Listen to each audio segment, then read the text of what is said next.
Welcome, folks. I am Jaby Koay, joined by ACHARA KIRK. What's up? And we got the Obi Wan Kenobi teaser trailer from Disney Plus that literally just dropped. Super excited for this. You guys, if you haven't already, please hit the subscribe button, bell icon, all notifications, and vote this up to let YouTube know you're enjoying what you're watching.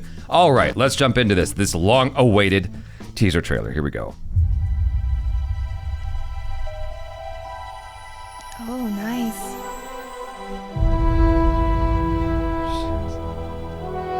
The fight is done.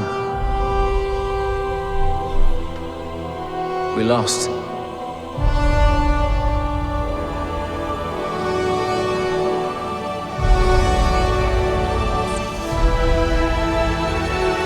Stay hidden. I can't believe this is real. Oh my god! Oh my god, the music. The key to hunting Jedi is patience.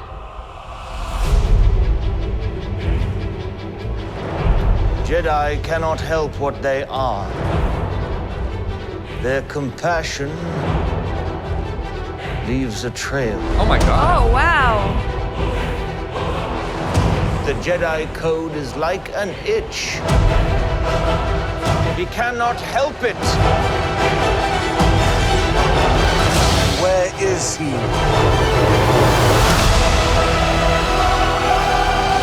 That was so cool.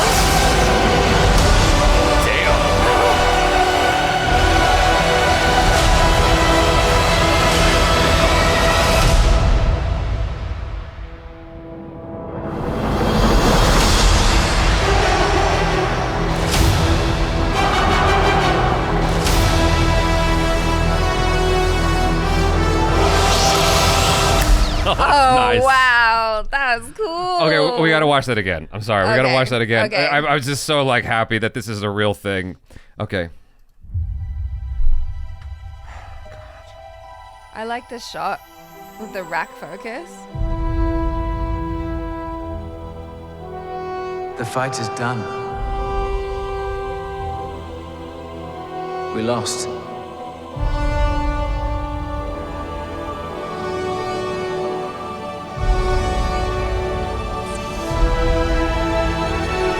Stay hidden.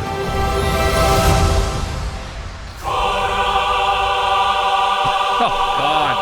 Oh, that music is so classic. The key to hunting Jedi is patience. I like this rendition of Duel of the Fates. Jedi cannot help what they are. Their compassion leaves a trail. The Jedi code is like an itch. He cannot help it. Where She's is fascinating he? to me.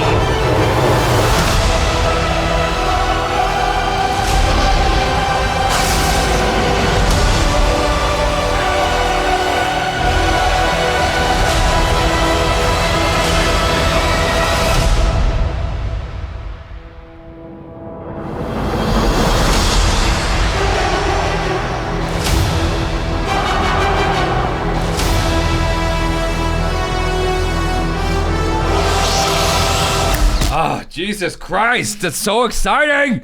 Ah! That was pretty cool, the shot they had of Luke Skywalker as a little kid there, because it shows you that Obi-Wan was keeping an eye on him the entire time. Exactly, right? I was like, oh, that's cool. And it's really great as well because, you know, we had Ewan McGregor in the prequels, right? Yeah. And he was with Anakin and he was younger. And so a significant amount of time has elapsed that, you know, you could believe that this older, slightly craggier Ewan McGregor as Obi-Wan is younger as he's watching Luke grow up until he kind of ages up to be like Alec the older. I think that's really cool. That's so awesome. Oh, God, I don't even know what to say. I'm just so happy. They're obviously introducing characters that I'm not familiar with that are probably new for all intents and purposes. What's his name? Joel Edgerton? Joel Edgerton looks just like the guy who plays Obi-Wan's uncle in the prequels. Like Obi-Wan's uncle or Luke's uncle? I'm sorry, Luke's uncle. Yeah. I Freudian substitute. The actor who plays the uncle in the prequels looks just like Joel Edgerton. It's the weirdest thing. So for a split second, I thought that was the dude, and then I'm like, oh no, it's Joel Edgerton. No, I just got excited because it was him, because I think he's really great. Right. And I mean, look-wise and everything, this just looks so cool. Yeah. And I think that there is definitely, it's like a gold mine of story or potential story. To have that bridge between Revenge of the Sith and A New Hope in this way is super cool, because obviously there's 30 years elapsed between the two films, or at least in terms of like the stories and whatnot, presumably, right? To have something that sort of helps us understand a lot more of what was going on visually, because obviously we get the text and whatnot, we understand from context, like, oh yeah, this is what happened during that time period that we have no video of. Right. It's neat to see a story actually play out during that, because 30 years is obviously a long time. There's so much that could be explored in that time. And it makes me wonder, they haven't hinted at it, but it makes me wonder if Yoda is going to come up at all, because I have no idea if the first time Yoda and Obi-Wan speak again after Revenge of the Sith is when we see Obi-Wan in Empire Strikes Back. Right. After Obi-Wan has already, been taken by Darth Vader. There's so much that you can do here. It makes me also wonder if how many years will elapse in terms of this story. Is it just like this pocket of time? Right. Or will it go through all 30 years? Like, I'm largely ignorant here about what the ongoings are, because I haven't read up on this other than like it's an Obi-Wan It's story. happening, yeah. Yeah, and I've tried to keep my head out of it because I just want to be surprised like I was now of like everything that's coming. It's super, super exciting. I like the whole look of it. The bit with all of the neon, wherever that is, I thought that looked really cool. And then the lady Sith, who's really scary. It has a sort of Blade Runner appeal to it, a Blade Runner look to it. Yeah, a little bit. I haven't seen that in Star Wars very much that I can recall.